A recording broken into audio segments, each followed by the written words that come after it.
Hi friends, my name is Ravindra Patre. जैसे कि आपने वीडियो का टाइटल पढ़ चुका है, आज से हम लोग सीडीपी का टॉपिक डेवलपमेंट और ग्रोथ मतलब विकास और वृद्धि के बारे में पढ़ेंगे। तो आइए देखते हैं। विकास विकास में गुणात्मक और मात्रात्मक परिवर्तन होता है, मतलब क्वालिटी और क्वांटिटी में परिवर्तन होता है, जबकि वृद्धि में मात्रात्मक परिवर्तन होता है। विकास में रचनात्मक और विनाशात्मक परिवर्तन होता है। मतलब विनाशात्मक मतलब वृद्धावस्था के बाद, विकास आने के बाद आदमी का अंत हो जाता है, उसकी मृत्यु हो जाती है, तो इसलिए इसको विनाशात्मक परिवर्तन भी कहा जाता है। जबकि वृद्धि रचनात्मक परिवर्तन होता है, अर्थात आकार में ही परिवर्तन होता है। इसमें शारीरिक पक्ष को ही देखा जाता है और ये किशोरावस्था के बाद रुक जाता है।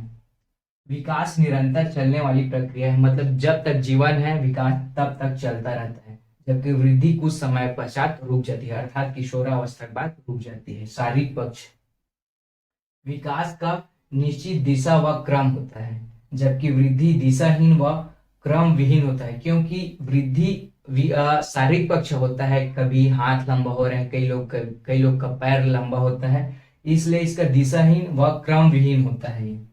विकास का स्वरूप बाह्य व आंतरिक होता है, वृद्धि का स्वरूप बाह्य परिवर्तन होता है। इसको बाहरी जो परिवर्तन होता है वो वृद्धि होता है। विकास व्यापक होता है, जबकि वृद्धि संकुचित होता है। विकास के अंदर ही वृद्धि आता है, वृद्धि विकास का एक पहलू, एक चरण होता है।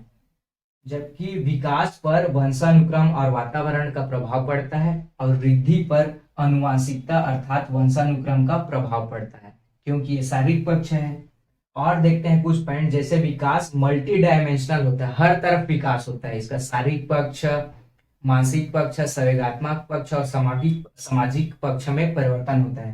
तो विकास के सभी क्षेत्र महत्वपूर्ण होते हैं, जैसे अभी आप लोगों को बताया हूँ, शारीरिक पक्ष, मानसिक पक्ष, और ये एक दूसरे से कनेक्टेड होते हैं। जैसे शारीरिक पक्ष अगर अच्छा होता है तब उसका मानसिक पक्ष भी अच्छा होगा।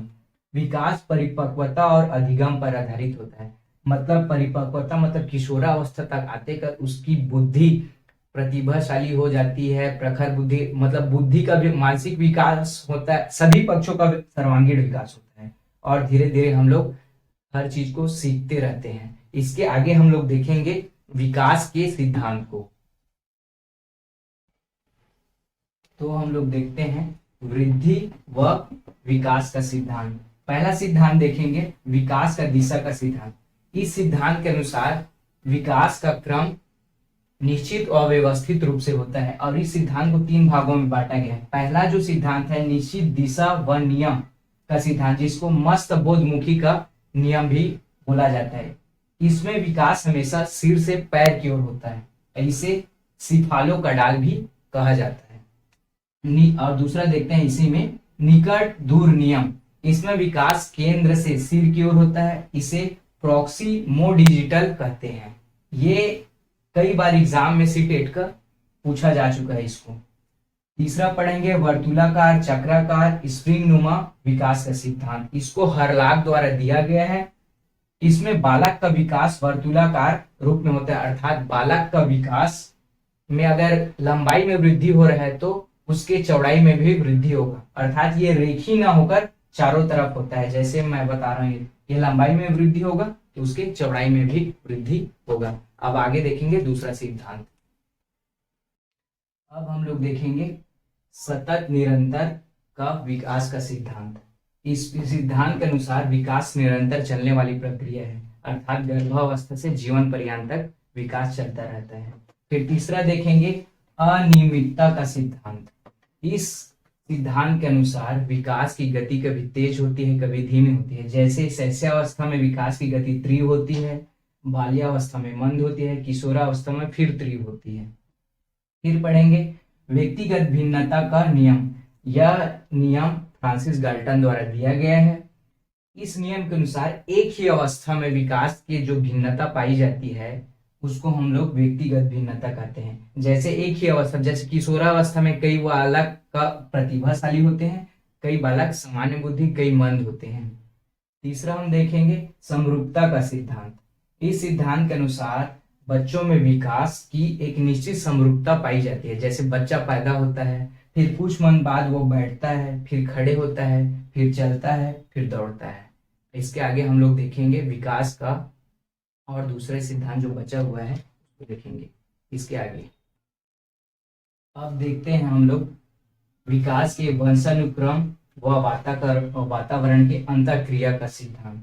इसमें वुडवर्थ ने बताया है कि विकास वंशानुक्रम और वातावरण के गुणनफल का के बराबर होता है, उसके प्रतिफल के बराबर होता है। अब आइए देखते हैं हम लोग कि वंशानुक्रम और आनुवंशिकता क्या होता है।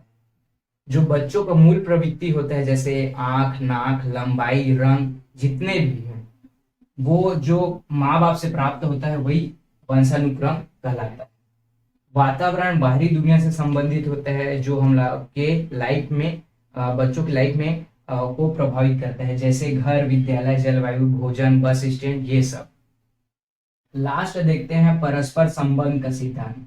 इस सिद्धांत के अनुसार विकास के सभी पक्ष जैसे शारीरिक पक्ष, मानसिक पक्ष, नैतिक, संवेगात्मक परस्पर संबंधित होते हैं।